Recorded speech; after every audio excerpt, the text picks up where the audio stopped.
Hello friends, I am Vidhi and today I have brought chapter 3rd of physics, that is gravitation. So you have heard of gravitation in your daily lives.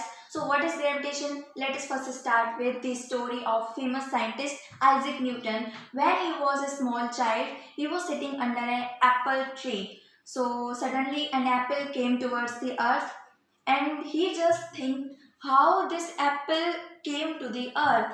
Why doesn't it move towards the sky, or why doesn't he move towards here and there? Why does the apple just attracted towards the earth? So this question came into his mind, and he just conjured that everything is coming towards the earth. So why don't the moon, that is a satellite, coming towards the earth? Because everything is attracted towards the earth, so why doesn't the moon is attracted towards the earth? But we do not see the moon coming towards the earth and just falling down on the earth. That is not happening. So why? What is the reason behind it? So he just think about that gravitation. So let us understand by the help of a diagram. So here, this is earth and this is moon. So he just conjured that some force is there which is attracted by the earth. Everything is attracted by the earth, so some force must be there, because everything is attracted towards the earth, so earth have some force. That is why the all things are attracting towards it. And if all the forces are equal, the all the forces are same, then what happens? The apple will also attract the earth towards it. So why don't we feel that the earth is moving towards the apple? So this one was the thinking of Newton. So let us understand with an example. So this one is moon and this is earth. So moon is moving towards the earth, moving around the earth in the spherical shape, in the round shape. So what happened? Moon is changing position in every time, every place. So when it will be here, because here the direction of the moon is in this side, and here it will be in this side, and when it will be here, then in this side, and when it will be here, it will show this direction. So different directions are making it moving in different directions. Every time its direction is changing, and when there is a change in direction, absolutely there must be some velocity or there must be some acceleration. And when there is some acceleration, that's why the object is moving in a circular path. So this was conclusion made by Mr. Newton at very small age. So he concluded that every object is attracting towards it. The whole universe have some objects, and those objects are attracting every object towards them, and that force is known as centripetal force. Means that force is acted onto the another object with their centers. Means center of the earth and center of the moon are attracted towards each other. That's why moon is not moving here and there instead of straight line. So that's why moon is orbiting around the earth instead of moving outside in the straight line. So this was the reason behind why the objects are attracted towards the earth. And not only earth, every object is attracting each object in the universe with that same force, that is known as centripetal force. According to the second law of motion, before going to second law, let's see third law. According to third law of motion, the mass of apple and the earth will not attract each other, because every action has equal and opposite reaction. That's why it will not attract. So there must be no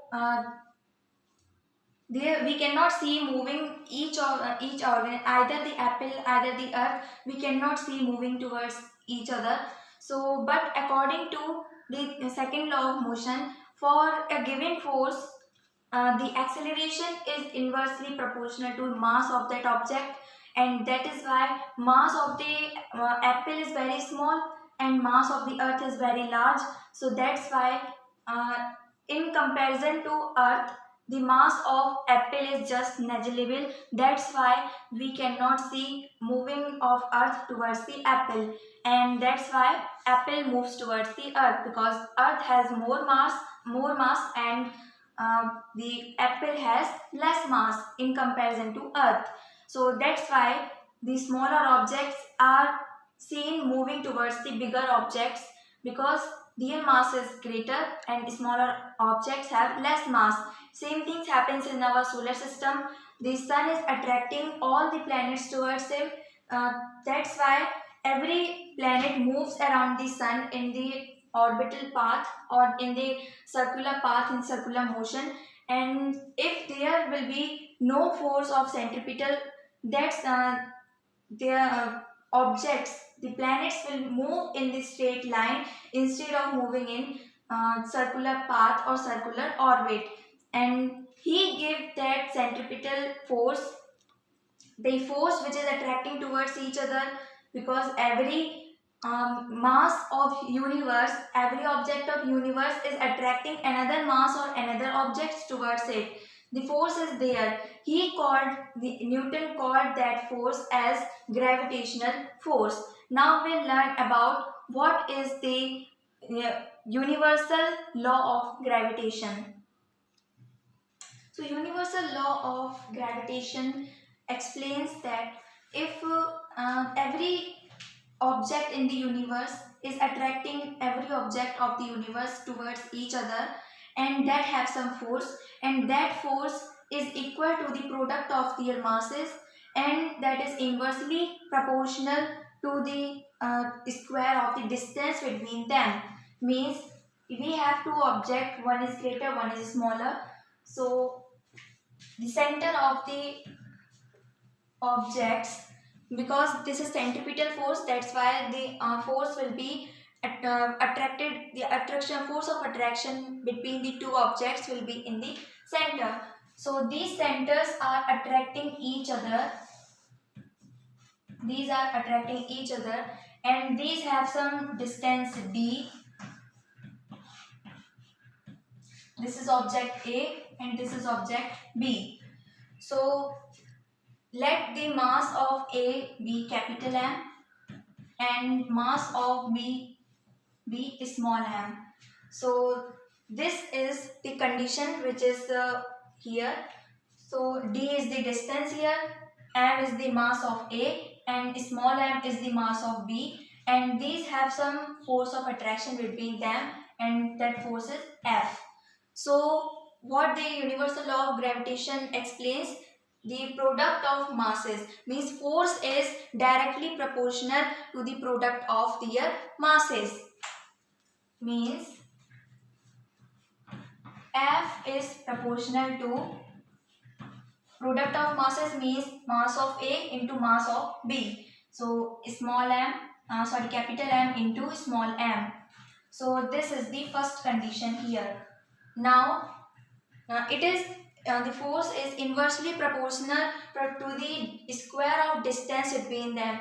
Means force is inversely proportional, means it is in the fraction form. So inversely proportional to the square of distance. So distance square means d square. So distance square, and this one is second. When we combine these two equations, we will get F is proportional to m into small m upon d square. So this one is the condition here. F is proportional to product of masses of objects upon distance square, or square of their distance between them. So now what is the condition of this proportional? When we remove this proportional, then the constant will come here, G. F is equal to capital G into capital M into small m upon d square.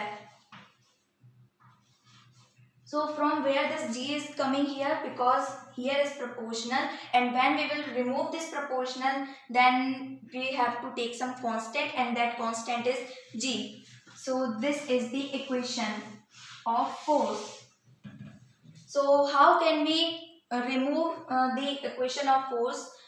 We can get the law, means universal gravitation law. So what is the universal law?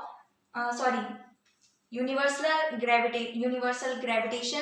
So that is capital G, and capital G, if we remove from here, means if we crisscross and multiply, then we will go when we will get F, because this T is in the division form, and when we will just multiply, when we will just take out from the equal to, then we will multiply here. So F into D square is equals to capital G into capital M into small m. So this is the condition here. Then we can write as this G is equal to, because this G is just coming in this side in the LHS. So what will happen then? This G is here, so we will move this G from here, and we will get F into D square upon capital M into small m. So this is the formula for universal law of gravitation. So we can write it as three forms, means all these three we can write as this, and we can also apply this in the numericals. And we have completed the universal law of gravitation. And what is its importance? Let's see. But before going to the importance of universal law of gravitation, let us first let us first discuss what is the SI unit of this law of gravitation, universal law of gravitation. So the SI unit of law of gravitation can be taken out from this formula. The SI unit of G means F is the force here, D is the distance here, and M is the mass here. So F, what is the SI unit of force? That is Newton. So, and what is the SI unit of distance? Absolutely meter. And because this is distance square, that's why the unit will have a square in it. So meter square. And upon m means what is the SI unit of mass? That is kilogram. So upon, and because these masses are two, one is smaller and one is greater, so it will be square. So kilogram square. So if we take out the kilogram on the numerator, then we will get n into m square into kilogram and raised to the power minus 2. Because we are taking out from the denominator to numerator, that's why the power will be minus in the negative form. So this is the SI unit of law of gravitation. So Newton into meter square into kilogram raised to the power minus 2. So this is the SI unit of universal gravitation, law of gravitation. This is SI unit. So it was just discovered by Henry Cavendish. So he was a scientist, and he used this SI unit and gave out what is the value for the universal gravitation, law of gravitation. So what is the exact value for the this law of gravitation? And that was 6.6 673 Newton meter square into kilogram raised to the power -2. So this was the value which was explored by Henry Cavendish, and he was a scientist. So now we can move to the importance of law of universal gravitation or universal law of gravitation. Sorry, it's a mistake. The value of capital G is 6.673 into 10 to the power -11. So 6.673 into 10 to the power -11 Newton meter into kilogram raised to the power -2. So now we will move to importance of the universal law of gravitation. So let's see the importance. So first is force that binds to earth, means gravitation force is the force which binds us towards the earth. And motion of the moon around the earth, due to earth's gravitation, not only the moon but also the planets around the sun. And tides due to moon and sun, because moon is nearer to the earth, and the tides means the waves of the seas are oceans are controlled by the gravitation force of moon. When the moon is closest to the earth, then the tides went up, and when the moon is away from the earth, then tides are not so much as longer. So tides are also affected by the gravitation force of moon and sun. So these were some importance of universal law of gravitation.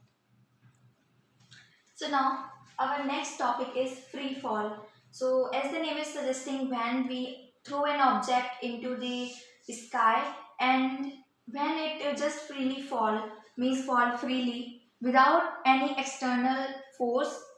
So if we just throw a ball in the sky, suppose this is a ball, and we throw it in the sky, and after moving from ground to the sky, it will reach at the top and wait for some time, wait for at least 0.01 second, and then it will just move downwards. First it will go upwards and then downwards. Then here is the ground. So the earth is applying the gravitational force on it, and when no other force is applied on it, when no push or pull is applied on that ball, and only gravitational force is acting on it, then we will say this is a free fall. Means no other than gravitational force, no other force is involved in that activity, that is known as free fall. So but there will be change in the acceleration, means change in velocity. It will increase its velocity as it is moving towards the ground, because it will move towards the top position, and after reaching the top position, it will wait for some time, then the velocity will become 0, and again it will start moving downwards. Then what will happen, it will increase its velocity, uh, as it is moving downwards towards the ground, and earth's gravity is attracting it. That is why velocity will be increased, and when the velocity will be increased, then acceleration should be also increased, and when acceleration is increased, then acceleration and gravitational are both related to each other, and acceleration is increased.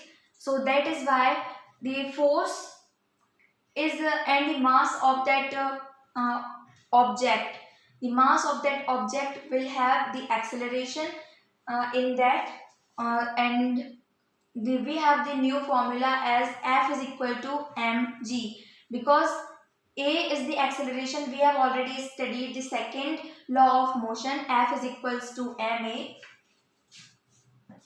F is equals to m into a, means mass into acceleration, and this acceleration is just represented by the gravitational force, and gravitational force is removed by that a, means acceleration. So we have new formula, F is equals to mg, and this g is also known as the gravitational constant. Sorry, it is also called acceleration due to gravity, means the acceleration is due to gravitational force. So that is why this g is also known as acceleration due to gravity. So we have already derived the formula, F is equals to g m small m into and square of distance between the objects. So F is equals to ma, we have already learned in the previous chapter. So a is replaced by g, so here we will write mg. mg is equals to capital G capital M into small m, means masses of those two objects into square of distance between them. So this is the formula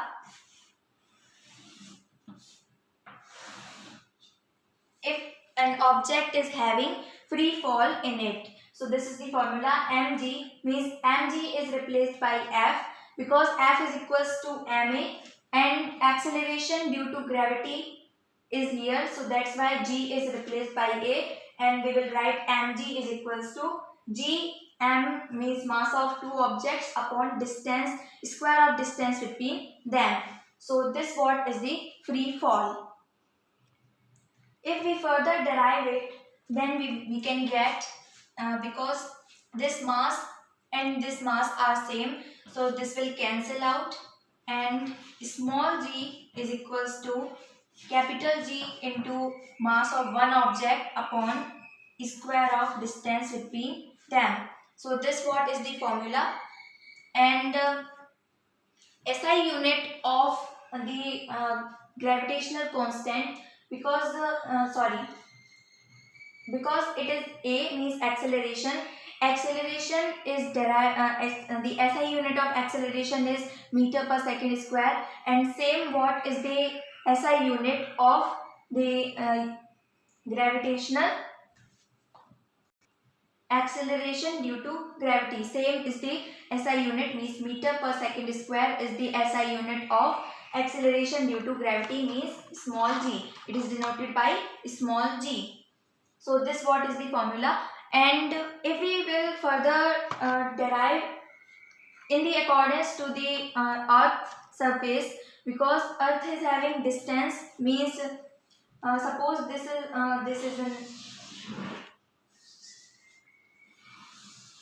is the earth, and an object is placed here. So this is the center of the earth. It will apply force on this object, center of this object. So what will happen? This distance, means distance between the earth's surface, earth centers and this object center is this radius of the earth. So radius of the earth is removed by d. So distance square we can also write as g is equals to capital G into mass of that object upon what is the distance? So distance is the radius of the earth, and that is r square. So here we can write another formula like this. So we have completed the free fall. So now we will discuss how to calculate the value of small g, that is acceleration due to gravity. So we have already derived the formula, acceleration due to gravity means small g is equals to gravitational constant, that is capital G into mass upon r square. This is the radius of the earth. So we have derived this formula, and now we will just calculate the value. What is the value of the gravitational what is the value of this acceleration due to gravity. So first we will look at this. So capital G means gravitational constant is equals to approximately 6.7 into 10 to the power minus 11 Newton meter square into kilogram raised to the power minus 2. So this is the value of capital G, and mass of the object on earth is 6 into 10 to the power 24 kilograms.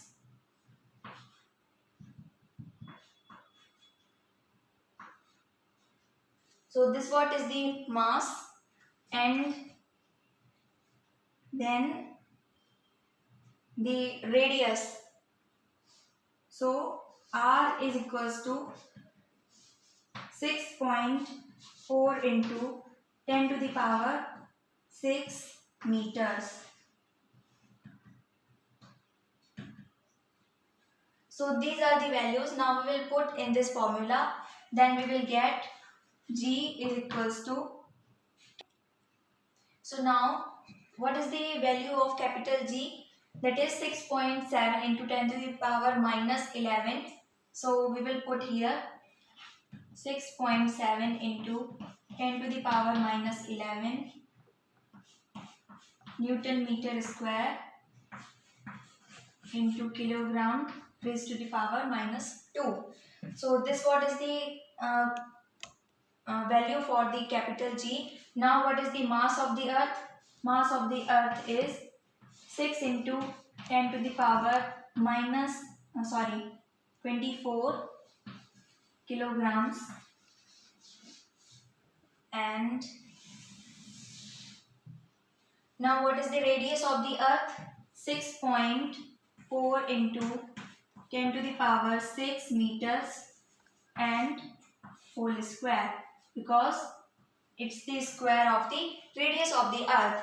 So now when we will solve it, then we will get G is equals to 9.4. This what we can get after solving this these values, the values of this all these three gravitational means universal gravitational, mass of the earth and radius of the earth. After solving all these three, we can get this value, and after solving these values, now we will get this answer 9.8 meter per second square, or we can also write at 9.8 meter second raised to the power minus 2, because it was in the division, and when we will just put it down in the numerator, then the power will be in the negative. So we have completed how we can learn how to calculate the value of G, means gravitational due to acceleration due to gravity. Now we will move to next. So now our next topic is motion of objects under the influence of gravitational force of earth. Means how will the objects move under the influence of gravitational force of the earth. So if an object is coming under the gravitational force of earth, it should have, for any object, means it should be hollow or it's solid, it's very big or very small. For every object, the gravitational force is constant, and that constant gravitational force of earth attracts every object with the same gravity. And here we have three equations of motion which we have already learned in chapter 2 of physics, and that is v is velocity, means final velocity, u is the initial velocity, a is the acceleration, t is the time, and s is the distance here. So these are the three equations of motion.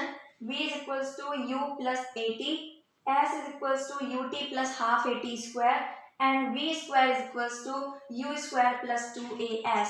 So by these three equations we can derive the new three equations of gravitational force under the Earth's gravitational force. So what are they? So acceleration is removed by small g, that is acceleration due to gravity, because we have explained, we have learned it earlier. So a is removed by g, and s is the distance, and distance of the object from the earth is same every time. So that is why it is the distance is the radius of the earth, that same radius and uh, up to the distance.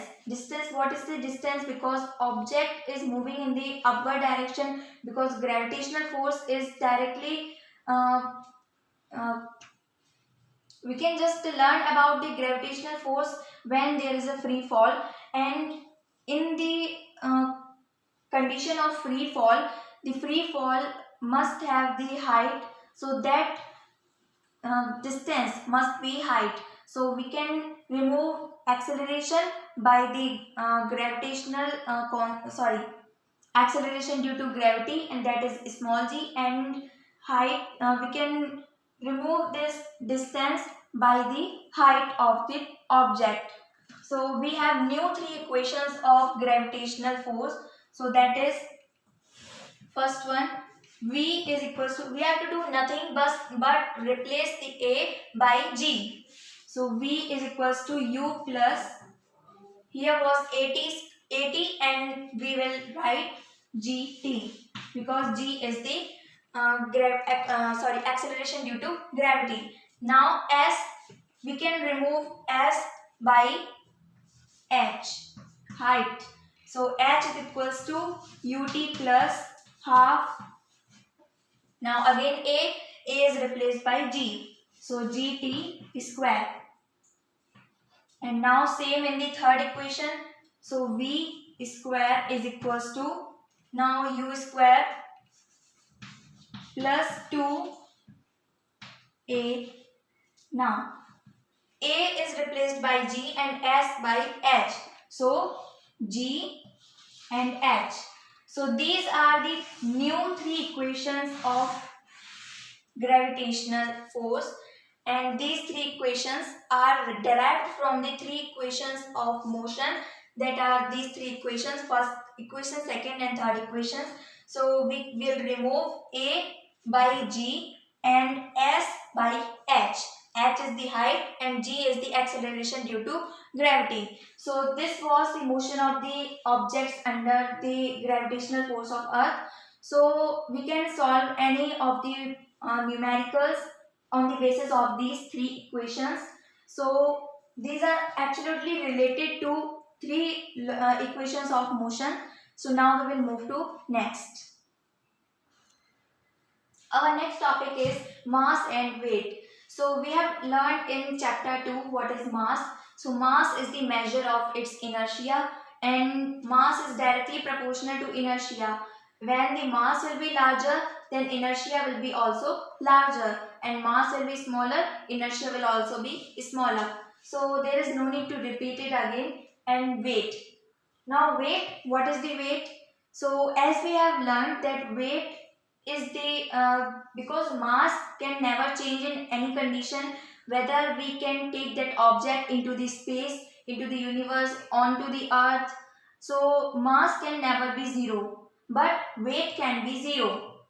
Weight can be zero at the center of the earth, because weight is not same everywhere, because weight is directly proportional to the gravitational force. That is why weight is not same everywhere. If we will move, if we will take that object onto another planet, or to the moon, or to the earth, then masses will be same, but weight will be different, because weight is directly proportional to weight is directly proportional to gravitational force. So we have seen that F is equals to ma, and this a was replaced by g. So F is equals to mg. Now mass and gravitational acceleration due to gravity. Now force is the same acting on the weight. So force is also the mass and gravitational, because mass is same everywhere, so there will be no change in mass. And gravitational force will be changed in any conditions, whether we will take that object to the another planet, to the moon, or onto the earth and into the space. So every time gravitational force will be different, and if there will be different gravitational force, then weight will also vary. And here we can write, in place of F we can write W for weight, and mg. So here we can conclude that weight is equals to mass into acceleration due to gravity. So we can write it as this. Now we will learn about the weight on the moon. So now our next topic is weight of an object on moon. So what is the weight of an object on the earth, and what is the weight of an object on the moon? So let's find the ratio. First we will check what is the earth's mass. So mass in kilograms. So mass of earth is 5.98 into 10 to the power 24 kilograms. So this is the mass of earth, and mass of moon is 7.36 into 10 to the power 22. So this is the mass of moon in kilograms. So now radius of earth in meters is 6.37 into 10 to the power 6, and radius of the moon in meters is 1.74 into 10 to the power 6. So these are the mass and the radius. So now weight on the moon means Wm, because we have already derived the formula. W is equals to mg, and which is equals to force, and force, instead of force we can write as weight. So weight on moon is equals to mass of moon into mass of that object upon, and here g, and now upon radius of the moon. Radius of the moon means this one. So now we will put all of these values in these equations. So we will get weight on moon is equals to, there is no value of g, so g will be remain as g, and m means mass of moon. So what is the mass of moon? That is 7.36 into 10 to the power 22 kilograms. And what is the mass of that object? We don't know. So m is same. Now what is the radius of moon? So that is 1.74 into 10 to the power 6.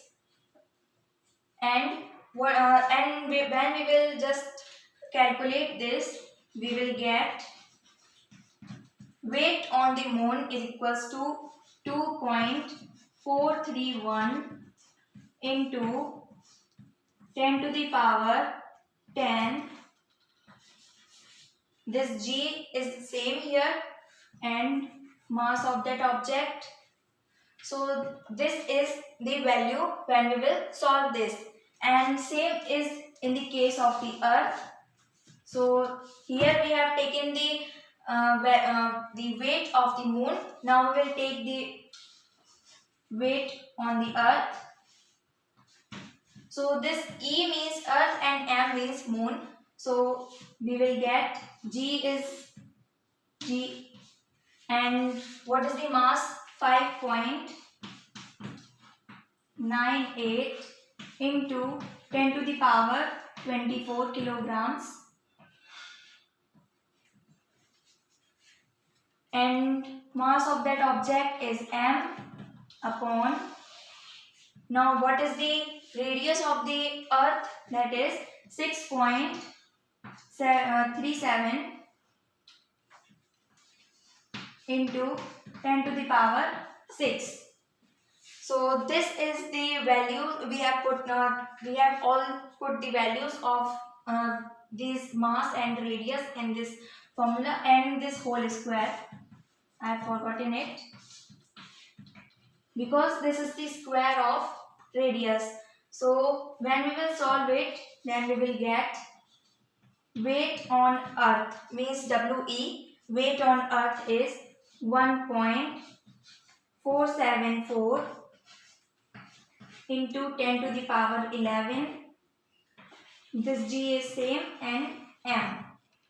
So we can get this after solving this. So now we have these values of weight on moon and weight on earth. So now we will find the ratio. What is the ratio of weight of moon and weight of earth? So we have these values, and we will just find the ratio of moon to the ratio of earth. So we have written these values as we have found out. So Wm upon We means weight on moon and weight on earth. So this is remaining 10 minus 10, means this one is 1 upon 10, because 11 when goes in numerator, then it will become minus 11, and minus 11 and plus 10, that is minus 1, and minus 1 means 1 upon 10. So here is remaining 1 upon 10, and this points cancel out, and when we will divide these values, then we will get 0.165, and this G is cancelled and M is also cancelled. So we have found out these values after solving this values. So now we can also write it as, if we will remove this decimal, then upon 100, and when we will cancel out, then we will get 1 upon 6. So that's the, we can conclude that the weight of moon is 1 by 6 the weight of earth. The weight of moon is 1 by 6 weight of earth. 1 by 6 of the weight of earth. So we can conclude that any object of mass m, when taken to the moon, then the mass of the object will be m upon 6. So that is the conclusion we can take out from here. So this was the weight on the object on moon. Now we will come to thrust and pressure. Let's first start with the thrust. So what is thrust? So thrust is force that acts perpendicular on an object. Suppose that this is an object, and when the force is applied perpendicular to it, making an angle of 90 degrees, so then this force is known as thrust. This is known as thrust. Means the perpendicular force on an object is known as thrust. Now what is the pressure? So the pressure is the thrust per unit area. Means how much thrust is making on that particular area. So we can also derive it from the formula. Pressure is equals to thrust upon area.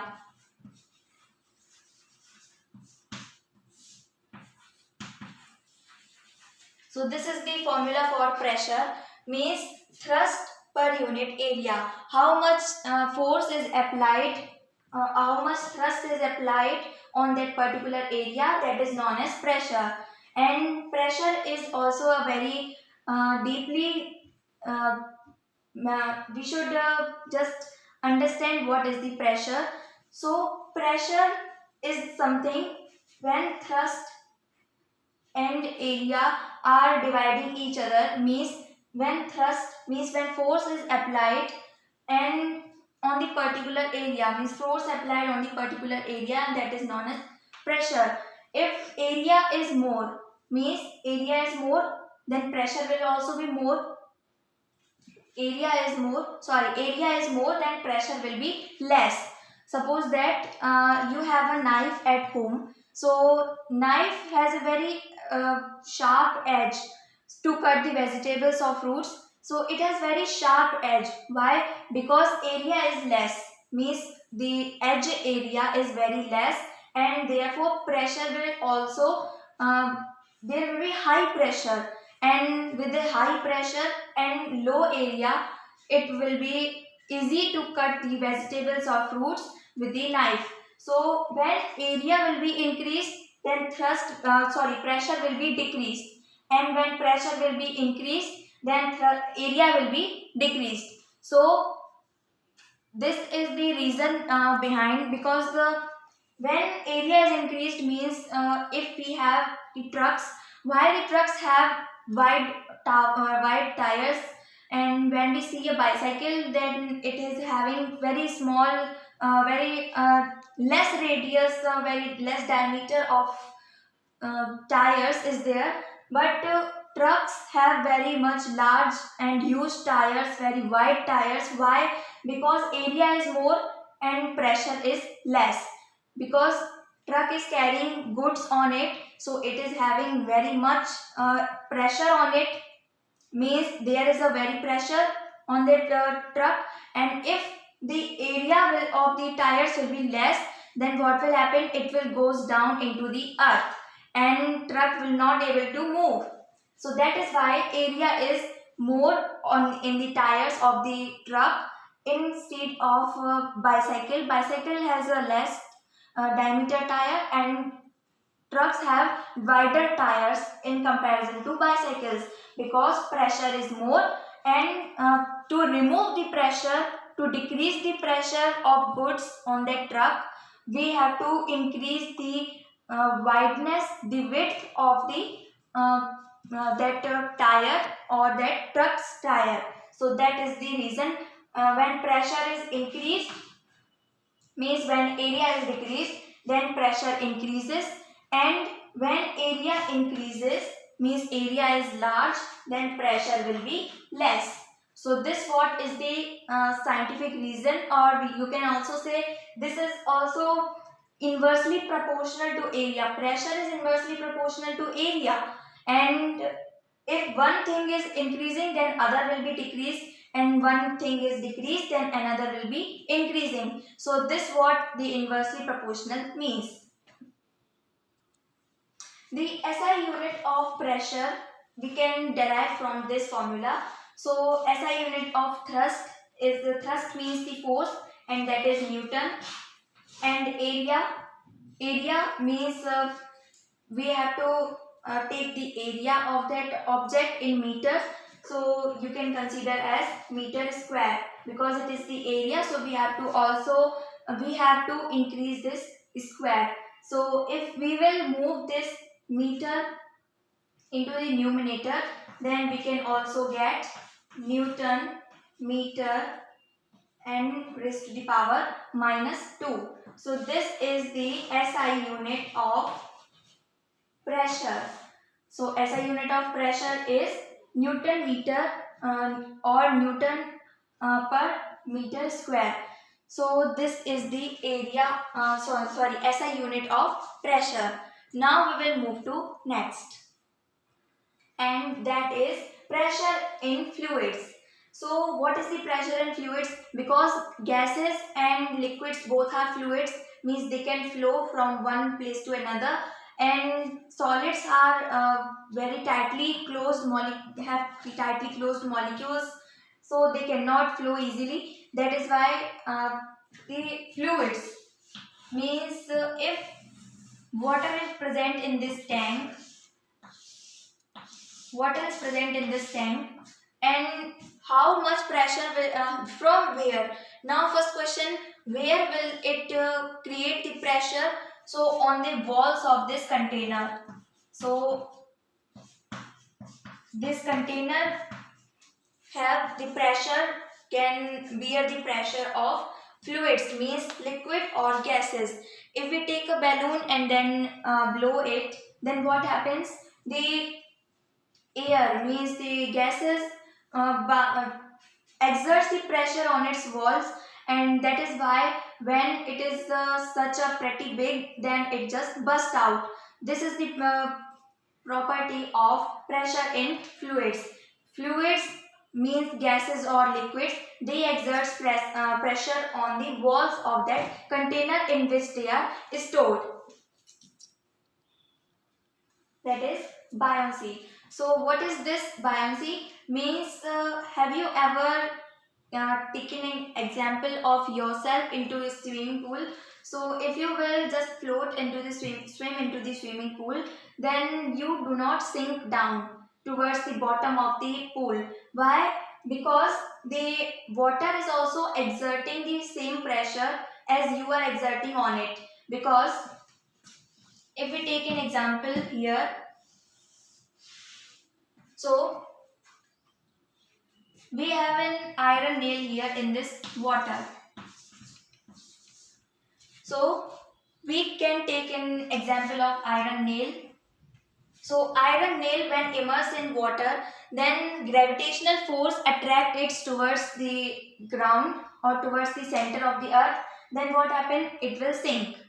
And same thing happens to the ocean's ships. So in the ocean, there is a large amount of water, and the same ships which are also made of steel or iron, then what happens? They do not sink into the water. Why? Because the water is also exerting the same pressure on them as they are exerting on the water. Means if this is a ship, I think this is a boat, and when it will just go down into the water, then the rising water will be in, the volume of the water will increase up to here, maybe up to here. Then what happens?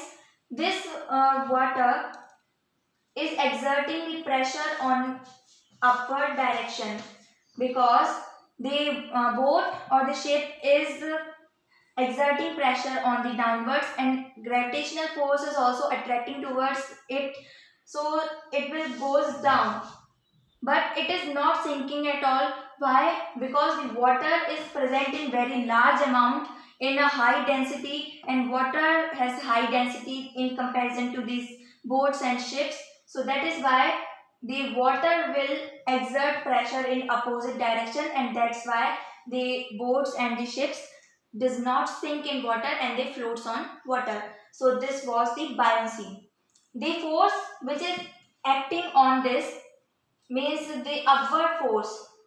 The upward force by the direction of the water is also known as upthrust force or the buoyant force, because it is buoyancy, that's why this is also known as buoyant force or upthrust force. Means thrust is in the upside, means upper direction, so that is why it is also known as upthrust force. So this was buoyancy. Our next topic is floating and sinking.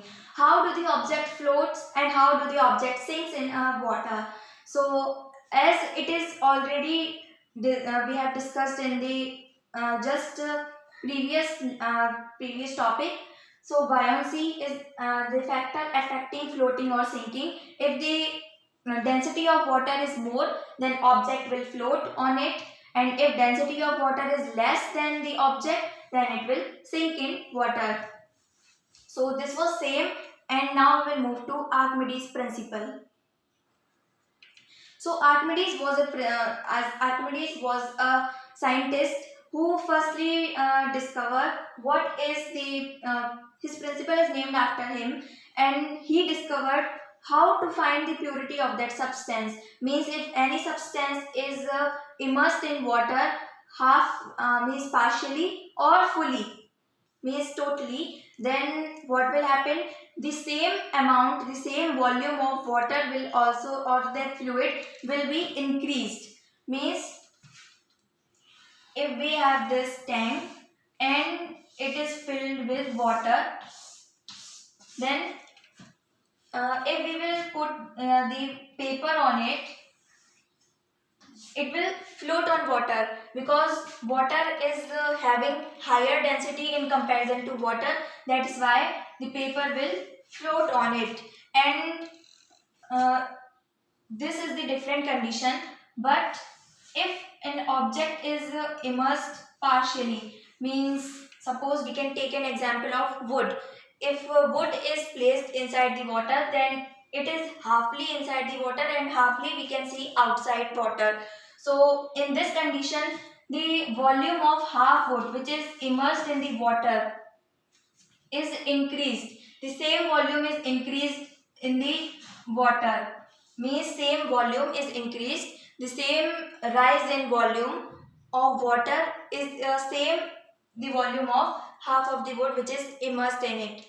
And one more example, if an object such as we can take for example bangle, glass bangle, then what happens, it will sink down, and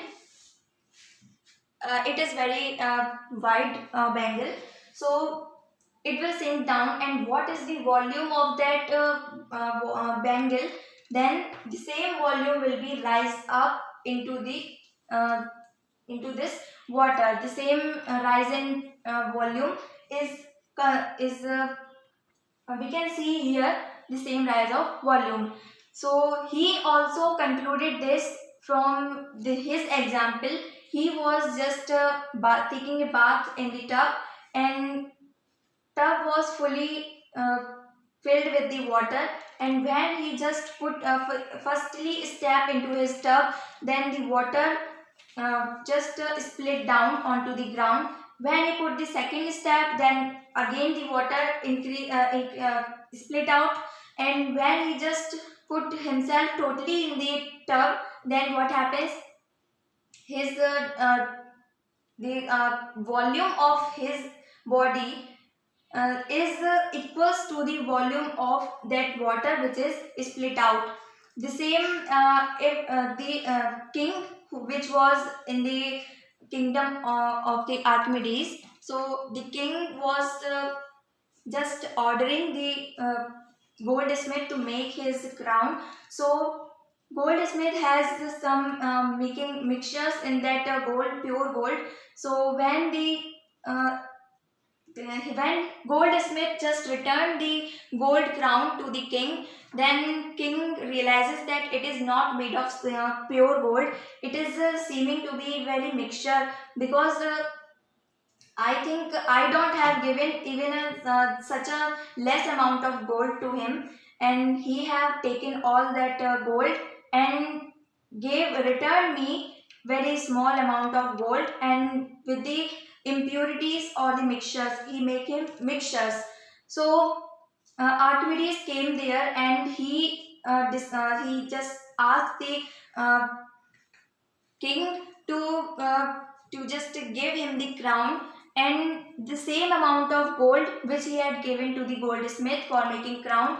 So when they both were immersed in water, then gold, the original gold which was given to the goldsmith was uh, heavy and it has more weight, and when it was immersed in the water, then the volume of the water dispersed was collected in the another vessel, and when crown is dipped into the that when the crown is immersed into the water, then the same amount of volume is split out of the crown, same volume of crown. So it was also collected in the vessel, and when both the vessels were measured, then the original volume of gold was higher, and volume of crown and the volume of water which crown has split out was less. So he can determine that the goldsmith has taken some mixtures and then made the crown. So thus his principle is also known as Archimedes principle, and nowadays it is very useful in making ships, in making lactometers and hydrometers, Lactometer is used for checking out the purity of the milk, how pure the milk is, if whether there is a certain amount of water in it or not. And hydrometer is used for checking the density of the water. So this was Archimedes principle. Now this is the last topic of our chapter, that is relative density. But before going to that, I want to tell you something, that the SI unit of pressure is Newton per meter square, and it is also known as Pascal, because Pascal was a scientist and he discovered, so in the he does not discover, in the remembrance of him, he the scientist named the SI unit Newton per meter square as Pascal, and it is denoted by PA. P must be capital and A must be small. So this was the SI unit of pressure. Now we will move to the last topic of this chapter, that is relative density. So relative density is, as the name is suggesting, the density is relative here. So let us first discuss what is density. So density is the mass per unit volume, means density is mass per unit volume. So this is the formula for density. And what is relative density? So let us first discuss the SI unit of density. So SI unit of mass is kilogram and volume is meter cube. So we can also write it as kilograms, meter and minus raised to the power -3. So kilogram per meter cube is the SI unit for density. This is SI unit of density. So now we will move to relative density. So relative density is we can check the purity of that substance. So to find the relative density means the ratio of these densities. So relative density, we have a formula for it. Relative density is equals to density of substance. Substance can be anything, any substance, upon density of water. So relative density is checked out by the density of that substance upon density of that water. It is always checked out by the density of water. In respect to density of water, the density of the substance is checked, and that is the relative density. So we have completed this chapter, gravitation, and hope you learned from this video and hope you like this video. Thanks for watching.